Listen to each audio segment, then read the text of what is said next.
Anna Ruckert, thank you so much for being on the Woo Report. Thank you for having me, Laura. When I first had this idea, I was like, this is a total left turn from my spirituality quest, but it's actually really not, because as I was reading all of these books, all of the themes were like jumping out at me, and we could go into, and we will, and how that is mirroring my actual experience and my lived experience, and we will. But I want to start with the reason why you are here. As your uncertified romantasy enthusiast, yes, here I am. We met when our kids were doing gymnastics together, and I literally spoke with you the first 5 minutes. We were having a conversation. You were like, have you read A Court of Thorns and Roses? I was like, say, what did you just say? A court of what? And you were like, A Court of Thorns and Roses. And I'm so happy you did this, because these books have literally changed my life. Yes, me too. Me too. It's been a journey. I want to give context on how many of these you have read, because you are literally the town library. You have a library, and I would like for you to take a picture of your library, and we're going to put it on the Woo Report's Instagram, because let's get into numbers. I haven't counted, but I would say I'm probably close to 200 romantasy reads if I had to guess. So I mean, at least. Yes. And when you read these, you are reading them in like one day, one night, 2 days. These are 600, 700, 800 page books. They are not a light summer beach read. No. And I think for me, I like to fully immerse myself. So I think that's just kind of my personality. I used to say I have a very addictive personality. I think that still tracks. So for me, I like to fully immerse myself in the experience. And I feel like when you take breaks from reading, something that to me does affect, I know we all have different parts of us that are affected by different things. Some is art, and some people, once they start painting, they can't stop. For me, reading's the same way. I want to be able to like fully have that emotional experience, because I'm a very deep thinking person, and I don't want to be able to take any breaks. So yes, they are. I mean, you can ask my husband. I am unreachable when I start one of these series, usually late at night. Okay, so 200. So how many series is that? I mean, some of these series have 5 books, some have 3, some have 10.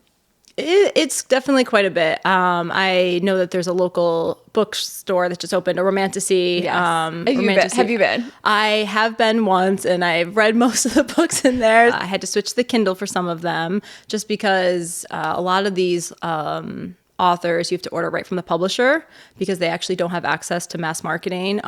Self-publishers, a lot of books that have actually become very big series started. And so I really appreciate just the whole journey of the woman producing these books. So I definitely have gone into a lot of research. I didn't realize what percentage of women authors were in the fantasy genre before this huge, spike in the romantasy reads. So one of them, I mean, I'm very geeking out here, but Spark of the Everflame, I mean, she didn't have the means to produce her book. She had to put a pause on all production, find a publisher, find an agent. And I found, she opened up about her journey, and I love supporting, women. I take the whole journey, not just the characters that they're creating, but the journey of, supporting women who have a passion in this regard. I love that so much. Did you start with A Court of Thorns and Roses? That was the gateway. Yes, it was. It's most people's gateway. Yeah, it is. It is. It truly is. So, I mean, she has sold, I think last time I looked, about 13 million copies, which is nothing compared to what, Harry Potter is, but for a very specific set of women. If you think about 13 million women, mostly, I would say maybe 12.5 are women. Right. Although, shout out to the men who are reading romantasy books. They're learning a lot. I mean, stay close to the net, guys. Stay close to the net. I mean, it's good for all of us. It is. Has Matt read any of them? No, but he's read over my shoulder. I know. I have done dramatic readings. I know. And Tad? Tad, no. I try, but Tad just giggles and walks away. I mean, he has, he thinks I'm a little ridiculous in some of the scenes that I've tried to read him. Well, we have to also let go of all of the people that are having like judgments around like why we're reading this type of book. But it's smut with some sacred lessons. I agree. I don't think if it was just, and that's what people have to realize, if it was just Smut, they do have a whole romance department at all of these stores. For sure. That are not world building. They're not, and if you want to jump into kind of the narratives, most of these stories, there's usually a lot of trauma. Like we've kind of talked about overcoming that. There's usually a lot of spirituality in it. And I think that I can dive into many different parts of this, but usually, I mean, even the act of getting into the smutty things is a debate if that is a pleasurable experience or a spiritual experience. I mean, people feel differently about even something that's so common in all of our lives. People have very, very different depictions of, you know, what the intimacy acts represent to them. Mm-hmm. And I even appreciate hearing and seeing how different characters navigate those, because it does become very, very different. And I relate to that. Like I can see both sides of it. And I don't know if you were to ask me, you know, how I view intimate acts, not that we're talking about that, but I don't know if it is more of a spiritual or a physical experience. Like I don't side on one way or the other. I think there's maybe different times or different things, but I am very spiritually connected. I'm very religious. So I probably go more on that this is a sacred act. And that's how I've kind of, so I think spirituality is very much even in the essence of intercourse. I think spirituality does come into it. How you view relationships, mm-hmm. how much of yourself you want to give to others. I think that comes into it. Now, not for everyone. And I love those debates. If you think about a mate, so many of these books have a mate. Mm-hmm. And a mate is a deeply spiritual word. Yes. Soulmate. The idea that our souls are recognizing someone else's soul. Like we also all want that. I think we all deeply want to connect with other people, mm-hmm. with other souls, with other humans. And intimacy, like intimacy in general, especially for women, we are having what I'd like to call like a sacred feminine awakening here. We are reclaiming pleasure. We're like reclaiming the feminine. There's a collective movement among women to heal from like centuries of sexual shame, of cultural purity codes, and of disempowerment. Women have been disempowered in the sexual space. We're reclaiming it by reading these books, by being interested, by like celebrating them. Why is it only men that get to and have pleasure? We deserve it too. Yeah. And like this whole series celebrates that. Like what else in our society celebrates women having pleasure? Like nothing. No. And if you think about like mainstream, I mean, this is the point where I said about 13, million copies have been sold of just that one book, right? Yes. And then there's hundreds and hundreds of these books. One of the first moments of reading it was when he pleasures her and doesn't take. And mm-hmm. that made me, even myself right now, being mm-hmm. like very vulnerable, that even made me uncomfortable. Because, right? I mean, how many experiences, if we really were like to poll people, yes. how many experiences people have where that has happened, right? And that is that is one of the main themes. And I think because of the political environment, that you kind of speak to, I think the rise of these books becoming popular is definitely indicative of some of the, social, political environment that we are in. I think that's one of the reasons why it is being kind of celebrated, and women are just kind of all getting together and forming these book clubs and enjoying the journey of what their characters are going through. And it's fun. Yeah. It's awesome. And it's fun. Yeah, it's great. We deserve it. Like, we deserve it. It's also like we are like getting in touch with a part of ourselves that maybe has been dormant. We can get into archetypes later, but like it's fun. Yeah. It's fun and we deserve it. Yeah. And it's not just the intimate act. Also, these women are always usually overcoming some major yes. hindrance, and yes. they're strong and yes. they're beautiful. And I mean, who wouldn't want to read about that and empower that in yourself? Right. Like even if I think about like work and in my life and with my kids, like I have become so much more empowered as a female in those spaces. And I really tell my husband, I give credit to the books that I'm reading. They influence me that significantly. Oh, I love that so much. Transformation is sacred, and it's also often triggered by hardship and finding transformation in trauma. And that's like, I'll speak for myself. Like that's where this whole journey began for me, like finding transformation in trauma, in these like deep traumatic moments. And in all of these series, our protagonists are starting in these like constrained and abusive circumstances. And they're forced to wake up to their inner power. And I think that that's what spirituality is. It's being forced to awaken and to find your power that's within. And to realize that you're powerful. And all of these women are going on this journey to like find themselves, and they're overcoming.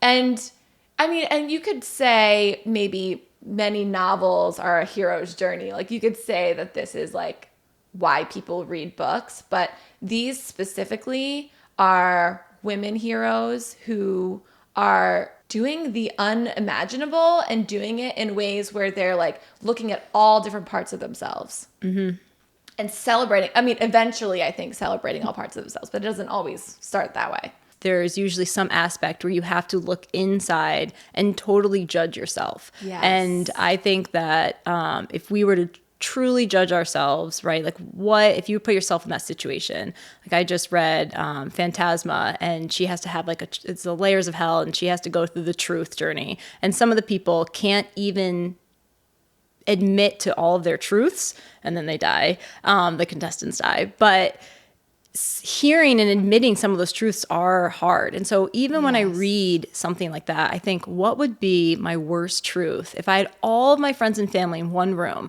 and there was some secret power and it took out my deepest, darkest truth? Like, what would it be? And I sit with that. And so for me, it really is, you know, you sit next to Mama Oak and maybe think about those things. I mean, I kind of shut the book and think, what would it really be for me?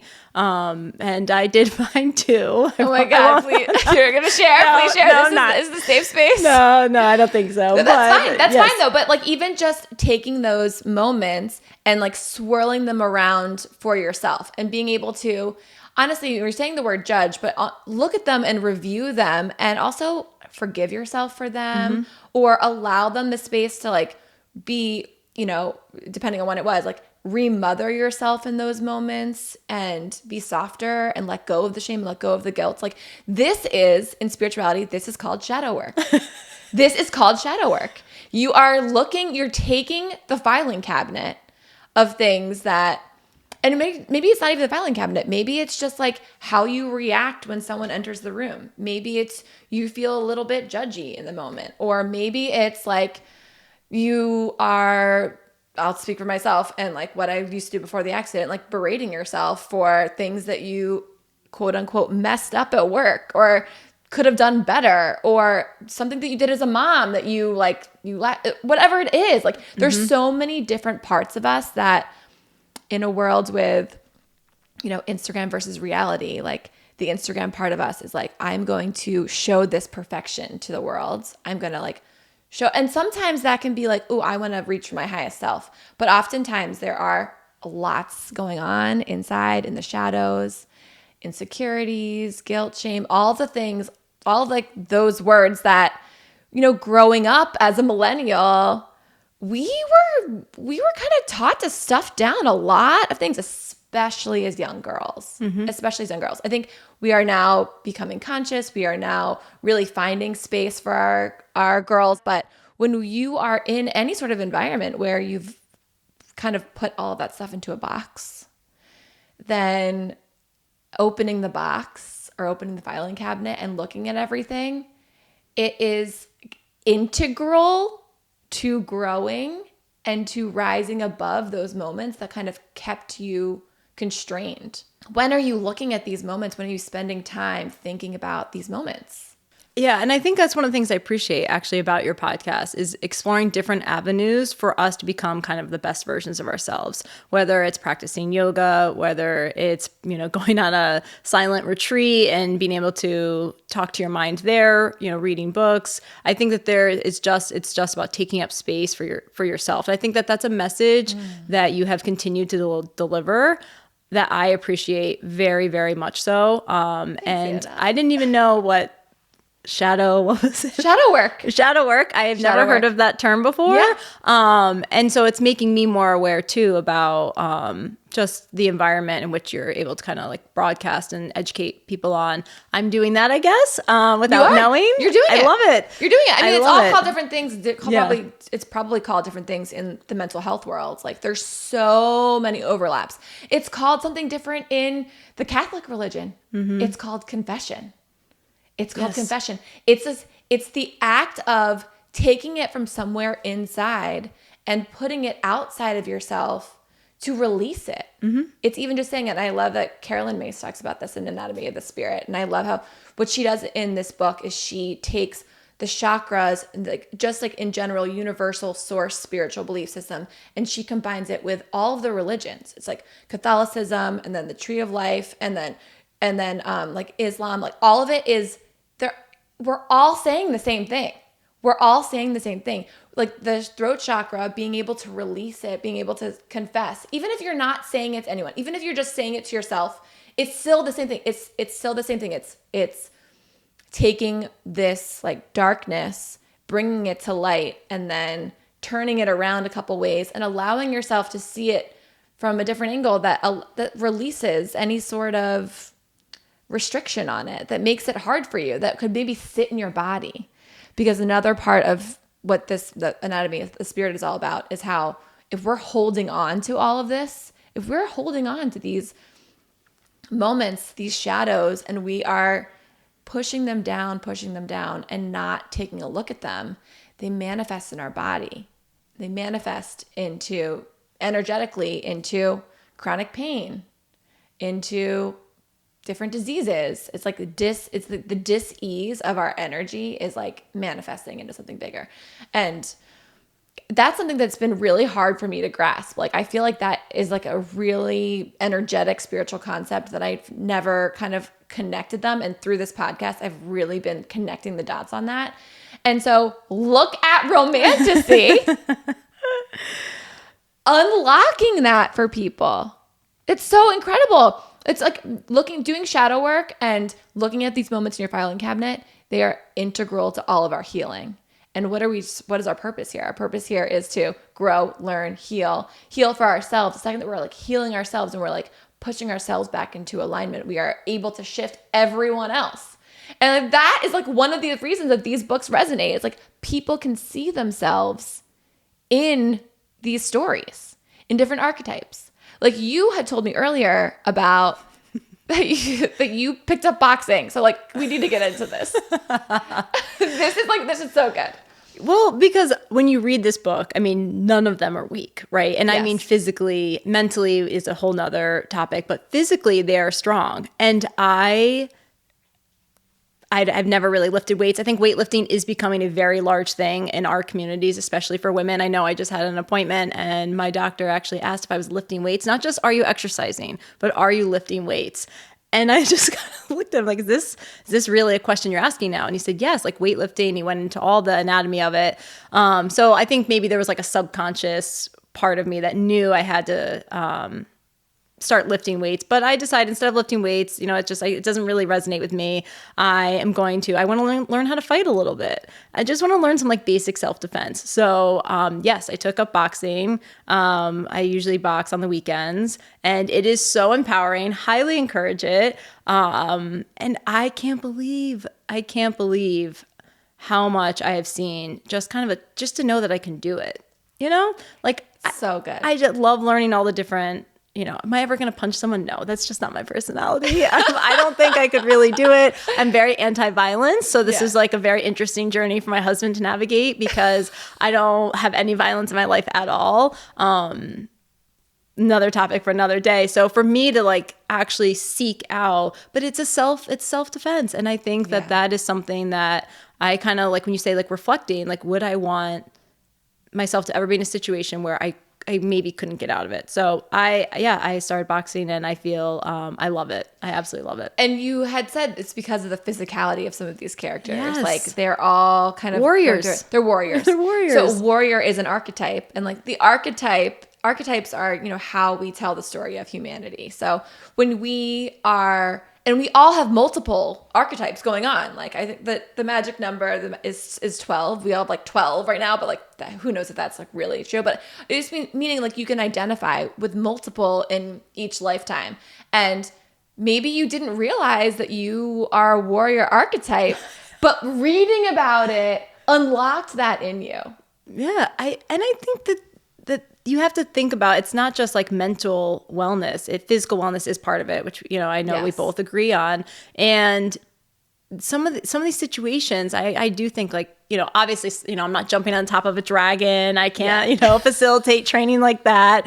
But I mean, should there be a basics? I know there's parts of, other countries where everyone kind of has to go through the military and do stints there. I think there is something in learning how to protect yourself that is very, especially, you just never know kind of what environments you're going to be in, unfortunately. So now I again, I don't know if I can actually punch a person, but I'm very good at punching a bag. Oh my gosh, I love it.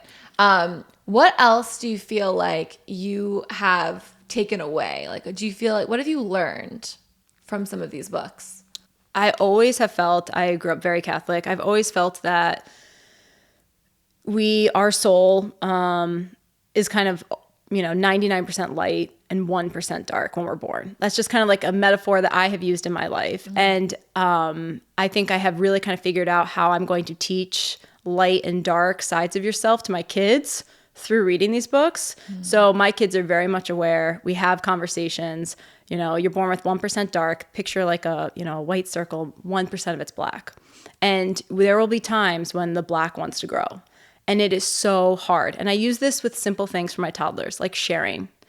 And I look at them and I say, okay, this, like the light part of you wants to share with your brother. The dark part of you doesn't. And it's trying to take over. And you know the right thing to do. I know that the right thing to do is to share. But it feels really, really challenging. And this is when we have to overcome that darkness, trying to like creep into our light side. And we have to push it out. Now, what you said with something you just said before, like as that can grow and manifest in us, we just have to recognize it. So I'm having these conversations already with my kids. So good. They're very young to say at the end of the day, it's not necessarily, what did you do at school today? Or tell me something about that happened on the bus, because I'm always trying to find bus gossip. Yeah. But I say, like, what's one thing that maybe you aren't proud of? And let's talk about why it happened. And sometimes, it is hard. It is hard for kids to admit those things. And sometimes they'll look at me and they'll tell me, they pushed someone on the slide because they didn't wait their turn. And I said, okay. And we kind of like work through it. So I think a lot of... Oh, Anna, that is such good parenting. I think that them identifying at a young age, yes, and being able to understand that sometimes we do bad things, and as long as we can recognize it and turn back the light on, like push the darkness out, even by recognizing it, a part of it leaves, and that dot just got smaller. So I think that I sound probably like a crazy person. No, absolutely not. That is so helpful. I think we're always, as parents, looking to figure out how to better talk to our kids about right and wrong and, how to be good in the world. And this is why I love that you have this habit. It puts you in flow. It helps you to look inward. It helps you to become a better parent. Like, it helps. It's like, it's so good. It is. And that's one of the things that, talking about the books, though, a lot of times they will say, when they make maybe their first kill, or they kill someone, or they did something bad, and they say, like, is this within me? Is this who I am? And that resonates with me. And that's where kind of like I talk to my kids, like, there is maybe a little portion of us, right? Like, that is why there is good and evil. That's why there's, light and shadow and darkness and light and all these different themes. I really appreciate when the author does have a character who does something dark and then has to understand that was a part of them for the greater good. And they have to focus on getting out of the dark and pushing back to the light. And I think we have those little moments every day. But yes, as I want to, I think about, and we'll talk about it, I'm sure, with death and legacy, if I can try to walk away from this life and my kids are able to reevaluate their actions on a daily basis to try to truly be good. And I don't mean like be good. I right. really don't love that expression, but Yeah. just trying to kind of shine your light. That's what people say about you, right? That's one of the reasons why people are so drawn to you. I was not like that my whole life. And I think that these books have really helped me like reclaim the parts of me. And it's not just me. I keep saying me, but I think I'm speaking for a lot of women, right, that are kind of going through similar journeys. Well, I also feel like another theme that's a spiritual theme of these books is that power isn't given. It's remembered. We are remembering who we are. The heroines in these journeys are awakening to their true nature. There's so many examples, but in A Court of Thorns of Roses, like Feyre learns to wield power from every court, learning to integrate all different parts of herself. And I love just like overall the Night Court, like talk about shadows, like the Night Court is like both sides of the coin. Like the Night Court has like these like darker creatures, and then it has this like lighter utopia. Like those two things, they need each other in order to survive. We want to be light. But we also have to embrace the dark, which is part of the shadow work. And also in A Court of Thorns and Roses, if you haven't read the third book, but there's the mirror that Feyre finds. And in that mirror, like, you remind me, because I feel like you're better at details like this. And how many times have you read A Court of Thorns? I know. Like it's been a long time. It's been a long time. I haven't gone back to it because I'll have to reread it all when she finally releases the sixth book. Oh my gosh. I know. I cannot believe there's a sixth book. I know. She's just taking her time. But usually mirrors are representing looking at yourself, and they're only going to relinquish an object or a power if they know your intentions are true. And I think even like symbolically looking at that, I can internalize that, and I give these messages in a roundabout way, even at work. Are you doing this promotion, or are you raising your hand for this opportunity? If I were, and I say these things, and people probably, think I'm a little nuts, but I look at them like, are you doing this just for the money? Like, is this just a money move? Are you truly kind of telling us that this is the next step in your development? And are you telling the true kind of parts of the story? And so it's just so funny how many of these themes come to our lives. And I think even like with, we were talking about our sons in sports earlier, like, are you doing this just for the social aspect, or does this actually make you happy? Yeah. Right? Like, are you enjoying this activity, or are you there because you're friends? And I think it's totally fine if you're there because you're friends. Yeah. But I think you need to identify that. Like, is this making you happy and you would do it no matter what? Or is this something that you're doing because other people are doing it? And I think that that's a lot of these themes usually, with the mirror is like the true intentions. Like, why do you really want this object? Because you can say one thing, but that doesn't mean that that's truly what's reflective inside of you. And the other part of, I think, the mirror in A Court of Thorns and Roses was that no one could look at it because it was making them mad. Yeah. It was making people go mad by looking at it. And it was because when you look at it, you see your full self. You see all the darkness. You see not aesthetically pleasing characters that are kind of crawling out of the shadows of who you are. And the secret to conquering the mirror is to love every part of yourself, is to love those dark shadows, and to, recognize that they are in all of us. Like, there is a darkness in all of us, and there has to be, because it's balance. Like, that's a universal balance. The more that you can take time during your days, weeks, months to have those moments, like, it would not make me afraid. Like, I would go in front of a mirror in front of all my friends and family, really thinking about that. And I have some friends who I've talked to this about, and they said, well, I wouldn't want this person knowing that, or I wouldn't want that person knowing that. That means that you are subconsciously holding on to things, and you need to figure out a way to kind of let them go, And so I think a lot of the millennial, especially female generational, like, we are working towards, really representing our authentic selves. And like, authenticity is like very high vibe on the frequency chart. Like, it's so interesting. I saw a video the other day, because that there's this David R. Hawkins frequency chart. We've talked about it on here before, but it basically plots out if everything we're doing is energetic, if every thought we're having is energetic, then if we're having thoughts of love and we're hitting like a 500 frequency, we're having thoughts of hate were hitting like a 70 frequency.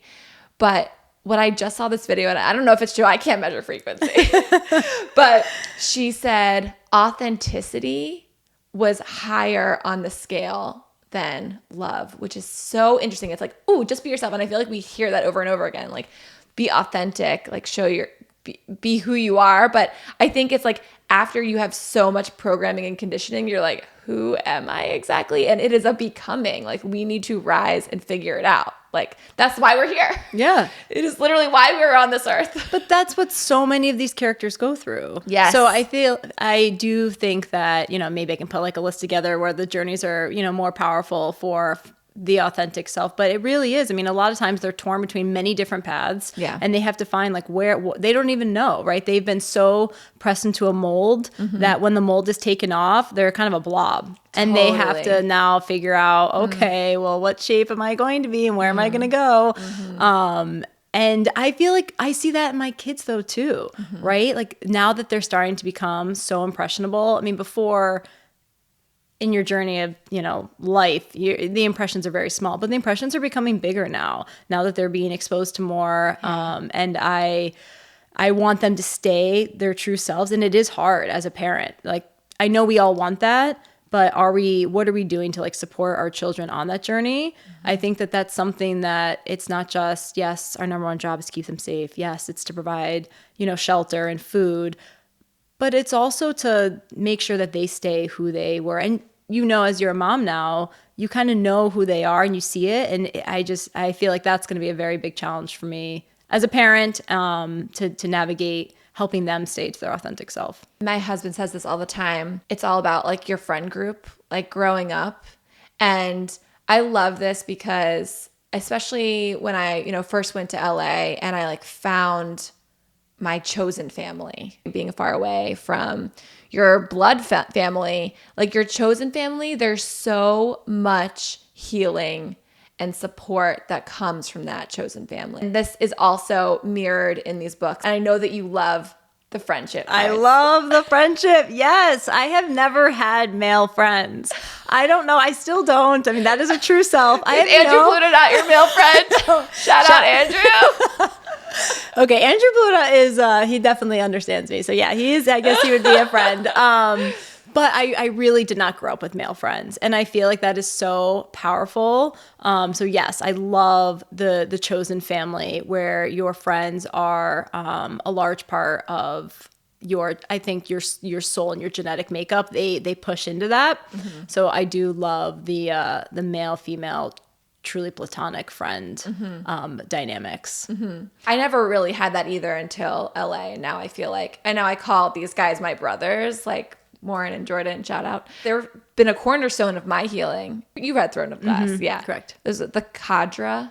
I can't pronounce any of these names also. I always get the pronunciations wrong. I don't read in the beginning of the books, they tell you how to pronounce things. I actually skip that. It's my journey. I'm not trying to pronounce it the correct way. It is like what I think. Yeah, that's probably why I'm such a quick reader actually, because I just take the word and go. There's so many like book talk videos about this where people are like reading and they're just like mumble the words that they do not know. Yes. But it doesn't matter because it still hits, it still resonates. Yes, it does. It's actually funny because I was reading my middle son's progress report and I had a parent-teacher conference. This is a true story. And she was saying that he skips words that he doesn't know and, like, you know, over the summer and blah, blah, blah. And I said, oh man, that just because he phonetically, he can understand this. Like, why would he be skipping the word? And she actually looked at me and said, do you skip the hard words you don't know? I looked and I said, well, you're right. Yes, I do. She said, yeah, it's very common. I mean, even adults do it. And I never thought about it until that moment. And I will not skip words. I'm like proving a point. If I don't know how to pronounce the word, I will look it up. And if I don't know the meaning, I do actually Google the words now. Look at you. I know. This, you know, my preschool child's teacher is really helping me. Wow. Even as an adult. It's all going in full circle. We're still learning. Yes. Okay, I have two more points that I want to make about these books and why I feel like they're so deeply spiritual. All of our heroines end up trusting the unknown. Trusting the unknown, I think we can also call it faith. I think we can also call it hope. I think there's two aspects of it. One you hit on before too, like when you said mates, a lot of time they're fated mates, right? Yeah, so like mates. they're written as their destiny. And I think a lot of people can have this debate, and this is what makes kind of interacting with others so fun, is that we all have different beliefs, but we're on the same journey. Yeah. We're sitting on the same couch, and yet we have totally different beliefs. And I think I love that this podcast is giving me a space to kind of like hear what other people's beliefs are in the same exact environment that I'm sitting in. So when you talk about like accepting destiny, yes, there is kind of part of that. And there's also some novels where they don't accept the destiny. They believe that, you know, that their destiny is actually to stop the momentum of the track that the world is on. So they say, I know that this is what we're all saying. No, this is the prophecy. However, I am strong enough to go against this current and do something bigger that is not foreseen. So there are kind of like two aspects of it. And these two things can be true. Yes. We can have free will. Yes. And that's usually a lot of the times, I know in one of Daniel Jensen's novels that's, you know, popular, I won't ruin it for everyone, but she has this where if you have a drop of blood from a god in your genetic makeup, that you are one of the only ones where your destiny is not written and you have an ability to kind of make a change. And I think about that too. I still don't know the answer to it. Do you know the answer? Like, do you believe in fate? Like, do you believe that you were destined to meet Matt? Yeah. Like, what do you think about those things? Yeah. Yeah. I mean, but I believe in both. I believe in fate and I believe in free will. Because I think they both can be true. The dichotomy is like, yeah, we're fated to be together and we are definitely here to support each other. But my free will could totally fuck that up. My free will could like pick on all the things that are hard and challenging and blow them up into something bigger. It's a very chill relationship. Like, I don't think there's any like really big things, but you know, there are also people that are in relationships that maybe are not so great. And that's also fated. It's also fated because I believe in past lives. And I think that sometimes it is just like that power dynamic that it's time for you to recognize that power within. And if it's time for you to leave, it's time for you to stand up and say, it's time for me. I gotta go.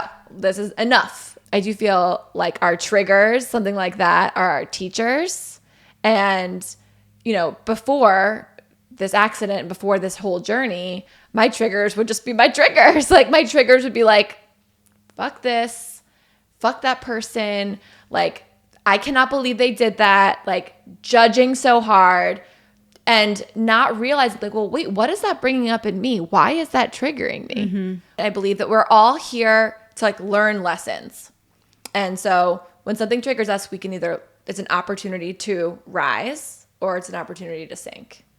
And I've sank plenty of times and I'm still sinking. Like, but having that. You will always sink though. Well, right? I mean, yeah, yes. right. But we're here to do that too. And guess what? When we do sink, we can be like, I sunk.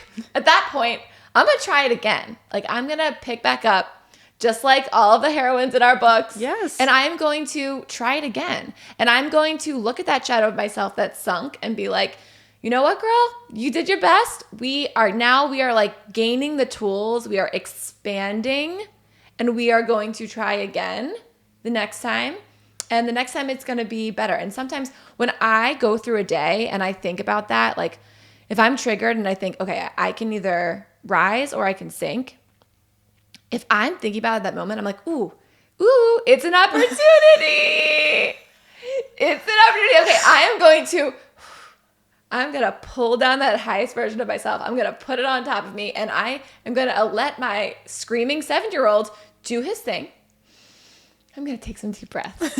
And I am going to be the highest version. I'm going to rise. And then I'll tell you something. After I do that, I feel so good.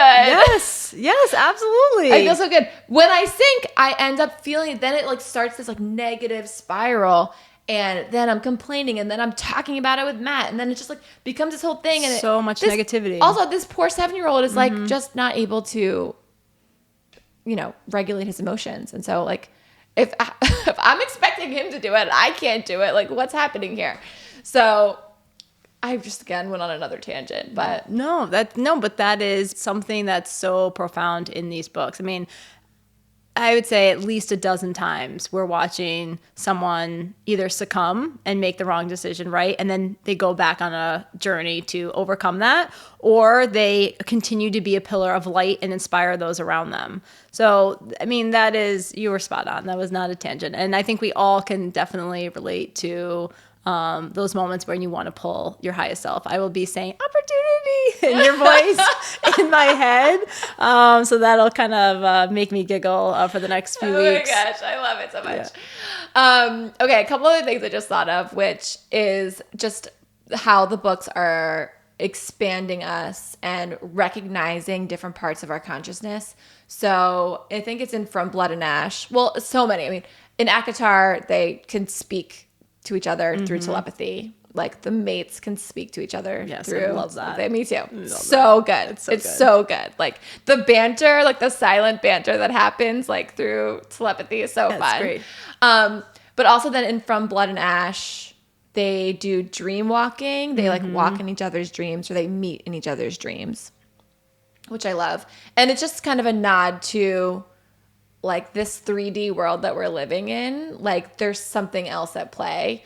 And I think that we love it. We love it because it feels like magic, but also there is something else other at play. Like there's so much that we can't see. There's so much going on energetically that we can't see.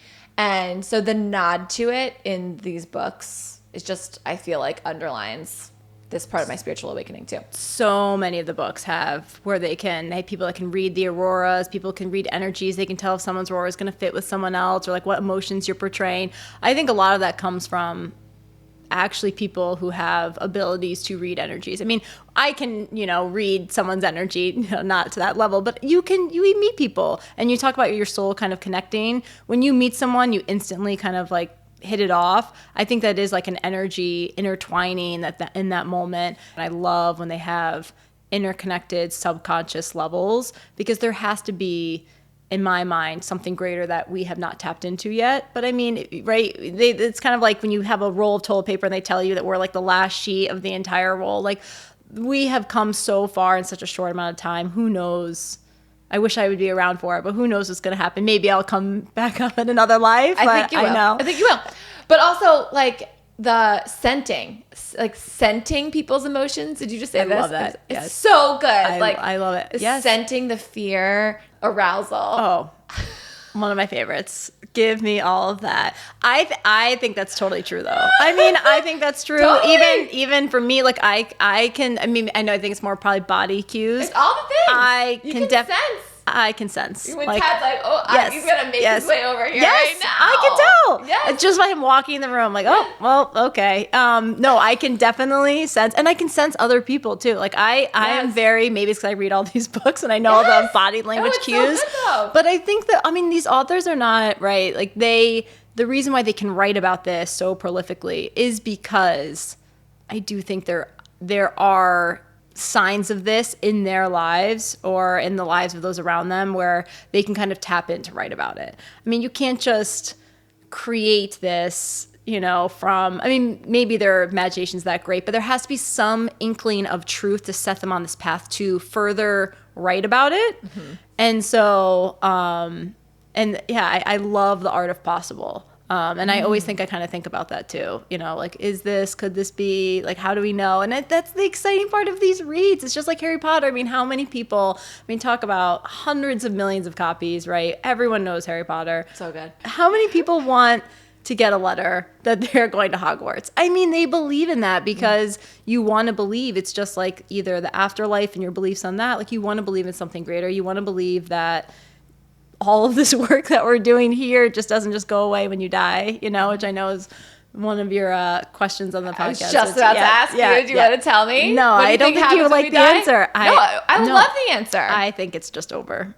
Okay. I think that I just can't. After all of this? I know. After all of this? Yes, and I believe in like all of. When you say it's over. Yeah, I just think that's it. What do you mean? You're Catholic. Heaven? We got a heaven? I know. I don't. I know. I am. very Catholic actually. But no, I think that, again, it's for my journey, it's that my soul is as like white as possible. Like I did as much good. I'm dying with that. I have released my shadows. I've been identifying them daily, if not weekly, right? And like I have taught I feel like it's just, that's my like heaven, that you go to bed with a kind of a clear soul and that's it. Yeah. A clear conscience. And then that's the end of that journey. That's okay. I love that. I love that journey. I am not judging what you think happens. I think that's great. Yeah. And it's all with good intention. Mm-hmm. In these books, like how much people connect differently to like the energy and the spirituality and all that, the woo-woo around them. Yeah. I mean, we haven't even talked about so much about the moons, right? The moons are a big one. They usually always get married on certain moon cycles and they won't do this and that. The water is usually a huge indicator of different things. Yeah. Yes. And so these authors do a lot, I think, about like intertwining these sort of clues. I think they do come from, what do you call it? Numerology? Numerology? Yeah. I think it comes from that, or astrology, or like some sort of like goddess, a lot of those there's so themes. much. Yes, there's so much. Well, when you think about it, when you just think about us being here right now, we're sitting here right now on this couch. We're in Pittsford, New York, right? But like Saturn is up there. Yeah. It's up there somewhere. Like it's there. It's doing its thing. It's actually in Aries right now, which is a really potent time for us to like be it. Like Saturn is the planet that kicks us all back into alignment, and so Saturn has been in Pisces for like the past 2 years, and so we've been kind of like floating around a little bit more. But Saturn being in Aries is going to give us clarity, which we love, but we only have it for 3 months, and then it goes back into retrograde into Pisces. So we got 3 months to, I don't know when this is going to air, but a couple weeks from now probably, and it's May now. We got 3 months to like really use this Saturn in Aries clarity energy. So I love the idea of like the mirrors going on, like our cycles. A woman's cycle is 28 days. It's like the moon is a 28-day cycle. And this, I think we can bring it home here, because I think overall fantasy worlds are our mythic mirrors, because myth is the language that the soul remembers. So here's what I love about fantasy. It creates distance from our real life. So readers can approach these spiritual truths that we were just talking about without resistance. Because once you start really like shining the light on yourself, and you're doing this in general, like you're like thinking about it, but you're having a moment after you're reading something and you're like reflecting on it and you're turning inward about it. But when we are looking at this as something separate, it's easier for us to kind of see that and resonate with these like spiritual ideas, because they are not looking directly at us, but they are actually a mirror.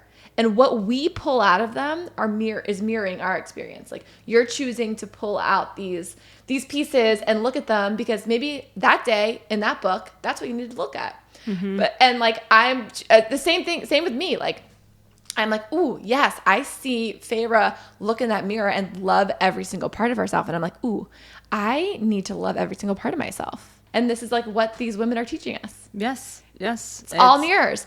And so I love it. So it's like, dragons, gods, and kingdoms are symbols for our deeper truths, our inner dragons, our ego battles, all the different archetypes in our heads, kind of like wanting to do different things, and our divine inheritance, which we have inherited. We're all like innately powerful, and we're just remembering who we are. Yeah, I agree. I completely agree. And I think that is something that there's no way you read one of these books and you just like sit and turn on the TV. No. You're reading these books. I won't know. I could go one way with what you do after reading these books, and I can also go another way. But you feel empowered. There's no way you don't kick butt after reading those books. Absolutely. It is like you do feel powerful. Like, okay, like I got this. Like, what am I tackling today? So Yeah, I think that the messaging is just great. And I think this will be around for a while. Although people keep asking me, like, what are you going to do with all of these books, right? Because there are like hundreds of them. Like, well, when are you going to give them to Dory? I'm like, oh, I don't know. That's a good question. Oh my gosh. We'll start with the low spice books first. For an episode about spicy fantasy, this was very PG. I know. I am very proud of myself. Tad will be really happy about that. Tad will be happy. Yeah, he's very nervous at home. Well, Anna, thank you so much. Oh, you're welcome. This is so fun. Yes, it was. I could talk about this all day with you. I really could. I hope you enjoyed that episode. For way more woo-woo, please follow and subscribe to the Woo Report podcast on YouTube, Apple Podcasts, Spotify, iHeart, or wherever you love to listen. Never miss an episode of the Woo Report by joining the community at thewooreportpodcast.com. Thank you for liking, sharing, rating, and loving on this little slice of magic. I am so, so grateful you are here. Bye.